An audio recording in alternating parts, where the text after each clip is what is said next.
look, you've heard it. I know you're sick of people Right. talking to you about it.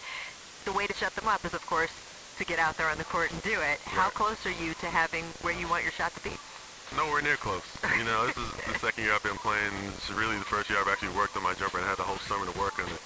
And it takes time. It's not I'm gonna come out here and just start draining threes. But it takes time. Shooting the shot first and getting shots up is the first step towards that. But when you came and you said, I'm not just gonna start jacking up threes, but the idea of expanding your game is obviously we've talked about it since you've been here. Do you expect to come in at training camp next season and think that you will be expanding your game more than you did this season? yeah. Doc, do you think Ben Simmons can still be a point guard for a championship team like the one you guys want to become? Yeah, David, I don't know that question or the answer to that right now. So I don't know the answer to that.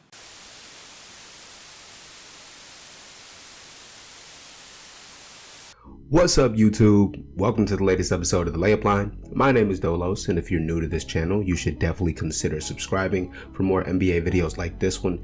You can also find me on a few social media platforms for inside looks at upcoming videos, as well as reactions to live games and transactions.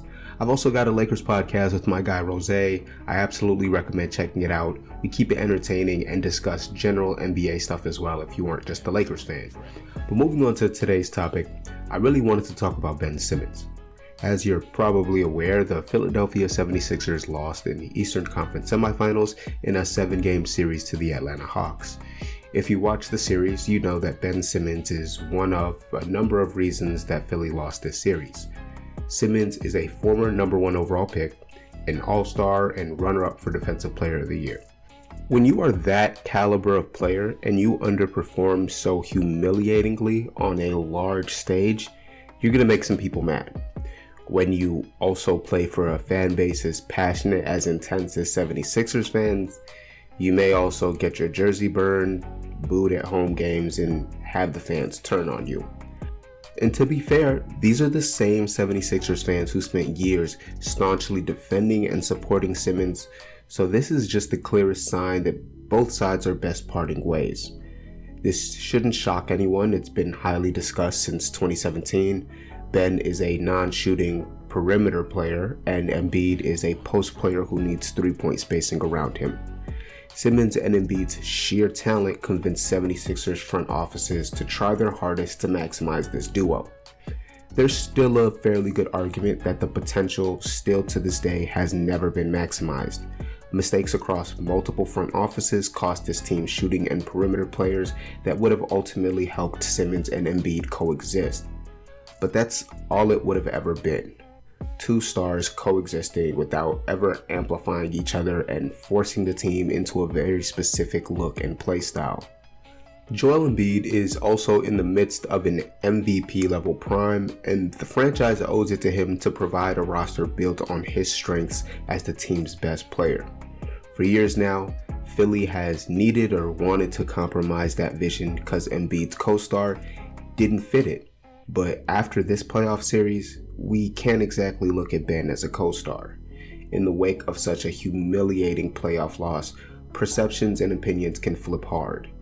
Anyone with eyes saw that Simmons' value around the league dropped in this series, but I just like to make sure that we're careful that it doesn't drop too low. Just a few weeks ago, we were celebrating him as an all-defense talent, one of the more versatile defensive players in the league. Philly fans were pointing to the fact that despite not taking threes, he fuels their drive and kick game, and the Sixers have shot better from distance as a result of Ben's passes. In fact, since Simmons' debut, he has had the most assisted threes in his career, and this has come on some teams with some pretty bad three-point spacing. Ben Simmons has value somewhere in the league, but he also could have compromised to make this 76ers fit work. Embiid's on record as not liking taking threes. He'd rather be in the post, but he would drift out to the line, and then he'd develop his shot from league average to elite. All while Ben's free throw shooting got less reliable, he became less aggressive, and he stagnated if not regressed offensively. In my mind, Simmons' struggles have come down to being asked to play the point guard position. since Ben had the lead guard role, it pushed Philly from getting a more traditional ball handler. Forcing himself into that point guard position also put the spotlight on Simmons' jumper. People would have obsessed less over a forward or a big man that can't shoot, especially because they can just lean into the other things. But a lead ball handler that doesn't shoot will have defenses drop on their screens and give Ben mismatches that he's just not able to punish. The obsession with his jumper distracted us from the areas he really needed to develop. No matter what kind of jump Ben would have taken as a shooter, defenses are going under the screen on someone with his driving ability. If instead he polished the mid-range looks that defenses are more willing to give up and corner threes to keep defenses honest, that would have been enough paired with his elite talent and athleticism to where Ben Simmons and Joel Embiid were amplifying each other as co-stars. But instead, we're left waiting on how that last chapter of the process will close. That's all I have for you in this one. I appreciate it if you made it to the end. Don't forget to subscribe and check out the Strive for Legacy podcast. Thank you for watching and enjoy the rest of your day.